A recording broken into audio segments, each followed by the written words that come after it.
Hey guys, good day. So I thought I'd make a video about my journey of awakening, spiritual transformation, spiritual awakening since around 2007, 2008 I first got into it. I remember I was researching a lot of stuff on the internet like conspiracies, ufology, like CE5, how to contact UFOs through meditation. That's another video, many videos I've already made. And I remember like researching a lot of stuff, and I went into a local spiritual bookstore in town in Lincoln, here where I am now, back in the UK, and I asked them, I said, I've become interested in this topic called Ascension. Do you have any books on it? And there was a book there called Ascension Magic. He didn't have many books in the shop. Of course, I know now it's synchronicity. Like I attracted it to it. Like knock and the door shall be answered unto you. Once you start seeking, like little synchronicities, little coincidences, little bits of magic happen to when you're looking for answers. You'll find the answers you're looking for, and the more you go into the spiritual path, the more you'll see these little synchronicities, these little coincidences happen, and to the point where they start happening regularly all day, and like you can't deny that like reality is a dream, an illusion, and we're creating it as we go. It's kind of like a choose your own adventure role-playing game. And so I bought this book called Ascension Magic. It was really interesting. It was kind of into like traditional UK witchcraft, when it was like earth, air, fire and water, and you have like the chalice and the magic wands and these things, and it was interesting. It was exploration, but it wasn't really my thing. But then I came across some channeled material by a teacher, a channel called Dawal Anka, who channels an entity called Bashar. Some of you will have heard me talk about him before, and it seemed very interesting information. He was putting out a lot of kind of very intelligent, coherent information that seemed to make a lot of sense. So even though I was, you know, a little bit like an alien from another dimension, I was like, this information seems really intelligent, seems really powerful. So I thought, I'll give it a go, why not? And it was basically saying like, follow your highest excitement, moment to moment, to the best of your ability, without hesitation, without expectation. So basically following your excitement and kind of trusting your reality to support you, trusting in the law of attraction to like attract through those synchronicities, those little bits of magic, the abundance you need to support you on your journey. And so I read this and this was after I'd had a series of UFO sightings through doing Dr. Stephen Greer's CE5 ET contact meditation. So I was quite open to the idea that ETs were real by this point. I think I had the sightings like mid-2008 and came across Bashar's teachings towards the end of 2008 perhaps, and then I followed these teachings. I was listening to them every day for about a year. I was going through a tough period in my life. I was suffering from anxiety, depression, backache, like physical illness issues. And so I spent kind of a year like working in my new career as running my own gardening business, which took off kind of rapidly, because I used like this Ascension Magic book to like create this kind of magic spell to I wove this magic spell into the symbol for my gardening business. And I like all of a sudden I discovered that this new magazine had come out advertising the local area, and I put an advert in, and I was booked up for the whole year from like one advert. It was insane. And so yeah, so I was doing this gardening job, and then in the evenings I was kind of lying on my bedroom floor on my back, like listening to these teachings about following your highest excitement, and not really following my highest excitement, although the gardening business was a lot more aligned, a lot more exciting than my previous career in like crappy office jobs. And so I listened to these teachings for about a year, and then in 2009, it was, yeah, September 18th, 2009, it was my birthday. There's a lot of 333 synchronicity here. It was like I had this awakening 3 days after my 33rd birthday that year, and I later worked out that this date was exactly 3 years, 3 months and 3 days before the fabled December 21st, 2012 end of the world date, which of course we all knew because we were following Bashar that it wasn't the end of the world, it was the end of an era. It was the end of the old kind of materialistic view, and the pendulum was swinging back up towards the spiritual awakening of humanity. This was the beginning.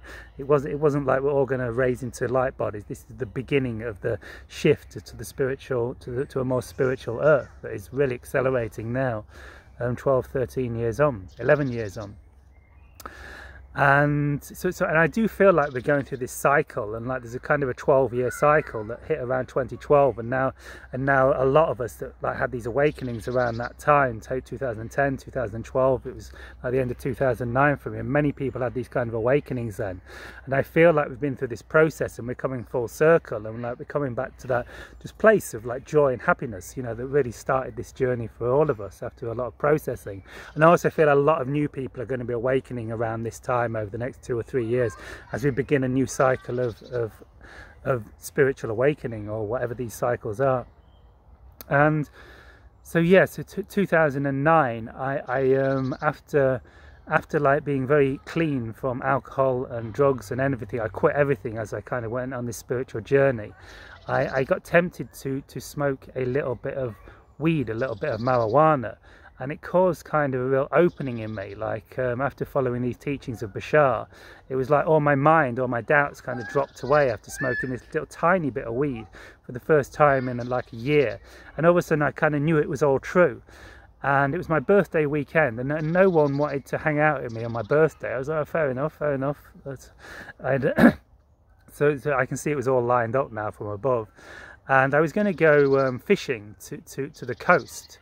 But all of a sudden I got this excitement to like not go fishing. I was really into fishing in those days, angling. And so I decided instead, being as I'd kind of like had this real big opening, like smoking this tiny bit of weed that I got off my friend, I decided I was just going to follow my highest excitement. I got this real powerful excitement to go to Amsterdam for the weekend on the ferry across the water, and smoke some weed in Amsterdam where it's legal, or decriminalised, you can smoke it in cafes there. So I did this, and I had a real magical weekend. It was like there was massive synchronicity. I remember on the drive down there, every light turned green just as I approached it. And like drivers, you know, like when you're driving on the roads, how often is it that like every light you go through just turns green? You know, it's normally the other way. But it was like really spooky, because it wasn't they were just all green, but it was like every time I approached a light, it would go like red, orange, green just as I approached it, and I'd drive through. And I saw this like 10 times or so, I know, a dozen times as I drove like the 50-mile journey to it was like the doors were opening. It was like I was meant to be here, and like everything was lining up for me. I was in this high synchronicity. I was like entering into another dimension of being. It'd be magical to be in that place of high synchronicity again, like permanently, where everything just flowed perfectly for you all the time. And I remember driving across the Humber Bridge, the Humber estuary, like a big estuary, river estuary into the sea, and like it was dead calm, and there was like all this mist rising off the water. And so yeah, there's these incredible openings. And anyway, I went to Amsterdam for the weekend. I just followed my excitement. I just went where I intuitively was excited and went all weekend. It was a real magical weekend. And on the way back, I could kind of hear angels singing in my head. I was having this real expansive spiritual opening. I was kind of in bliss, intense joy, and like I could feel the angels singing. And then when I got back to the UK, I thought like,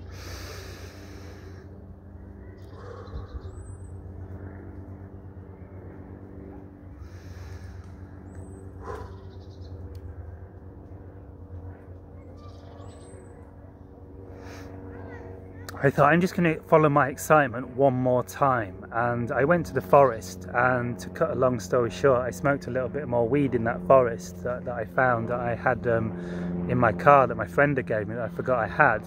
And from there I had like this big spiritual well, actually at first I went into like this blind panic, and like I felt like I was like infinite consciousness trapped in a physical body, and it was terrifying. It was like my consciousness expanded into the understanding I was infinity, but I felt trapped in my physical body, and I felt like terrified. It was really terrifying. But then something inside me said, accept that you are infinite consciousness. And as I did that, my consciousness shifted from like terror and fear into like bliss and euphoria, and like every step I took through the forest felt like more euphoric.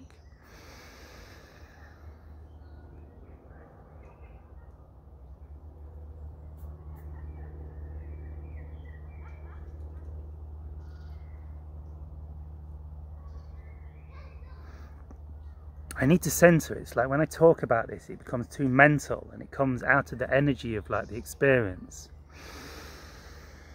So perhaps take a minute with me to come back to the whole purpose of the spiritual journey, to be centered in the present moment, in joy and peace and pure awareness.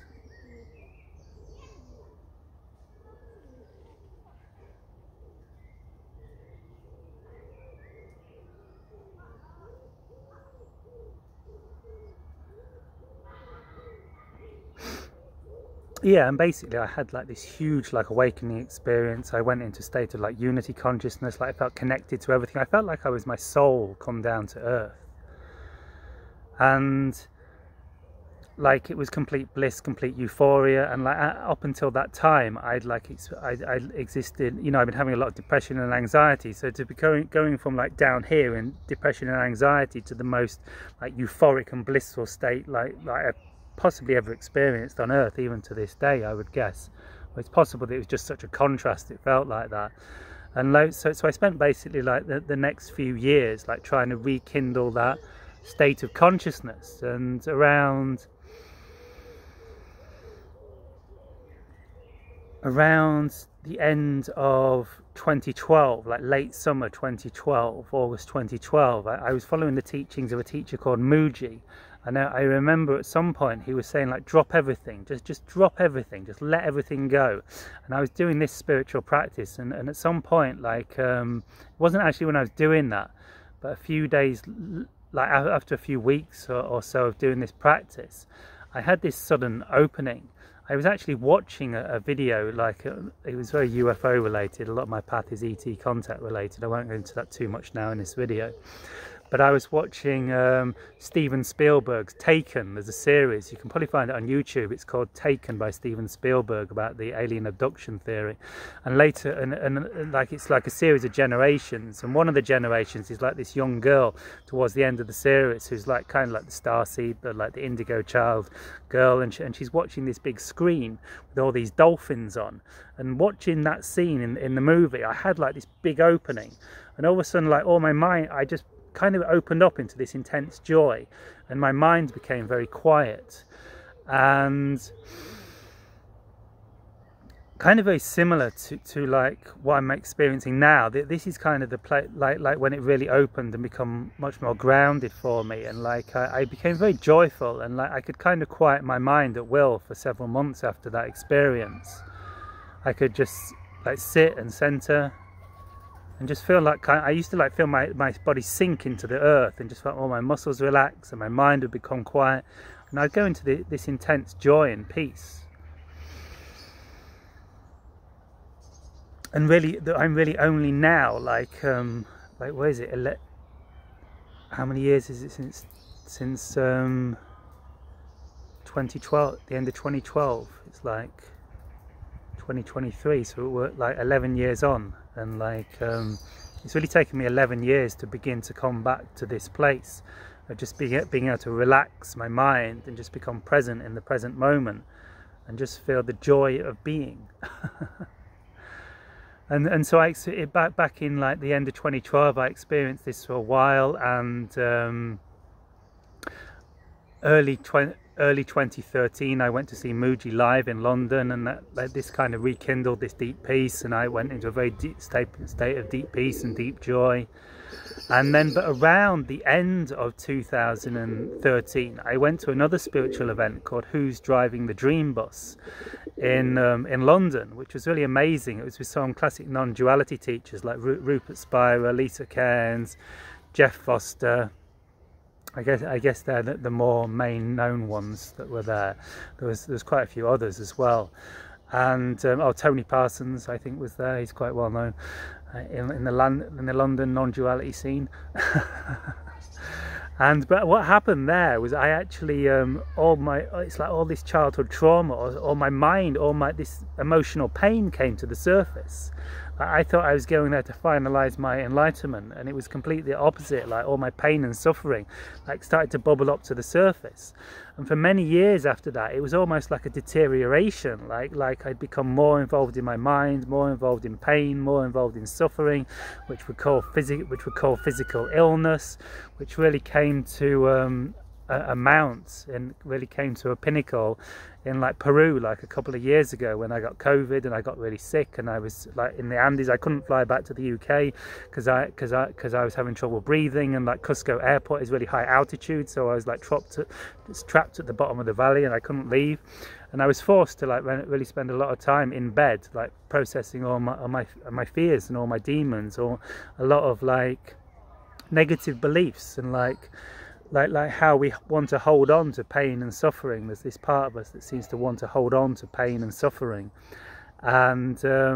and not let it go. But I was forced to face this part of me, forced to face the shadow aspect within me, and like allow it to come up, allow it to come to the surface, and observe it for what it was. And like some days I get taken over by like severe anxiety. Sometimes I get depressed, and like my mind was just going crazy. Like, you know, my father died like a year before this, and like all that, you know, the loss of my father came to the surface, and like really faced like fear of my own death from having COVID, and like fear like not seeing my family ever again, because I didn't know if I was ever going to get out of Peru, and it just all my fears came to the surface. It was a great opportunity to like see all my fears and face all my fears, and I can now see like it was all orchestrated by my higher self, by source, to get me to face these last aspects of my shadow. And I still haven't completely transcended them. They still come up from time to time, but it's like a lot of this shadow has been healed, and I'm now finding this place where I can just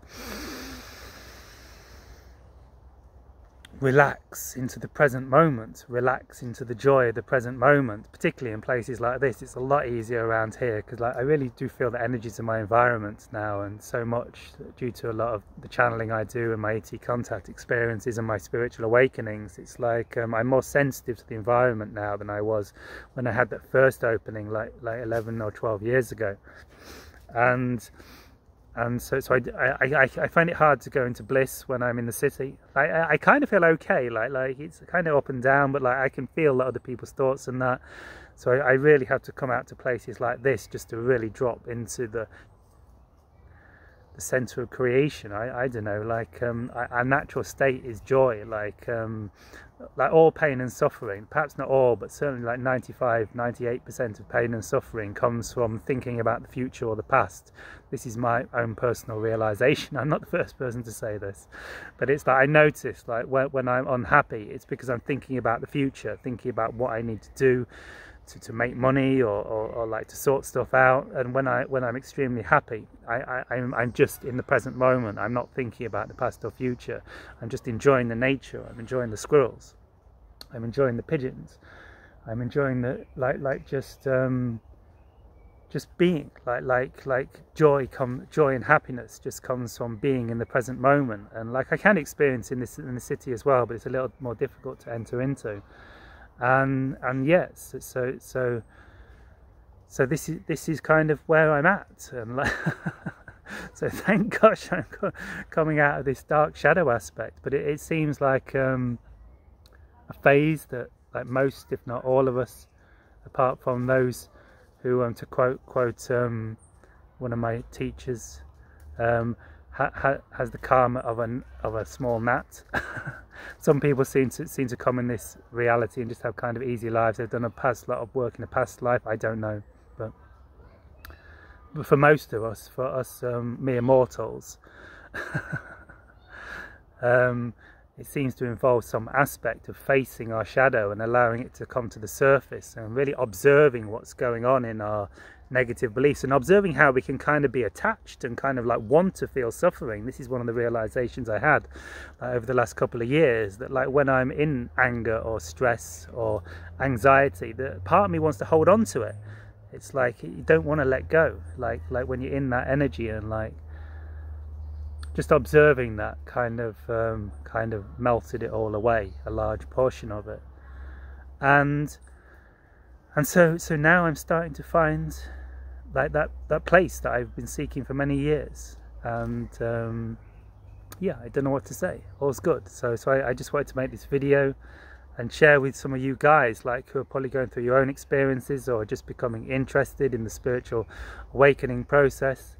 And And one thing I'd say, like it's very intense, and if you're coming to the spiritual journey, if you've had a lot of trauma and pain and suffering in your life, and you're coming to the spiritual path as a way to find happiness and joy, like it's not the easy way to find joy and happiness. Like you're probably going to have to go deeper into that shadow, deeper into that darkness before you rebound out the other side into the joy. And like, if this is your passion and your excitement, and you feel like you really want to go for it, you know, I say go for it. But just be aware, like it might be better just to, like, if you're coming to this from a difficult life where you have a lot of pain and suffering, you might be better. And I to like go down the path of like therapy, you know. And I definitely recommend, you know, even if you're on the spiritual path, you know, it might be worth doing some kind of regular therapy, preferably if you can find a therapist who is open to the spiritual world, the spiritual reality. But like it can be very violent. Like a lot of people that like have severe trauma, they dive into the spiritual path, they might have a big spiritual awakening to bliss, but then they can go through a very dark phase that can be very difficult. So like, yeah, I don't know what to say. Trust your inner instincts, and don't be afraid to like go the route of traditional therapy if you feel you've got some pain and suffering to move through.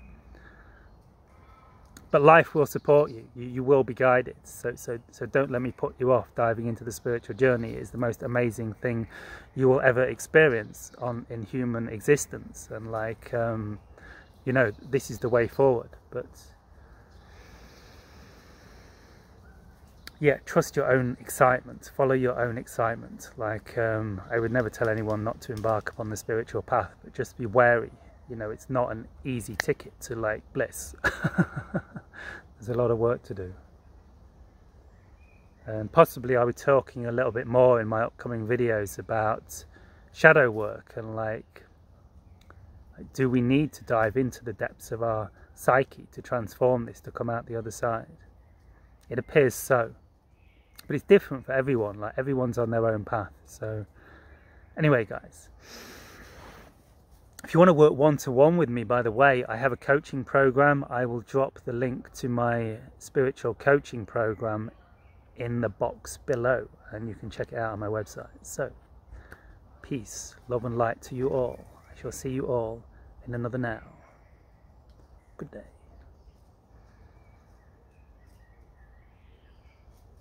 Welcome to the new cycle.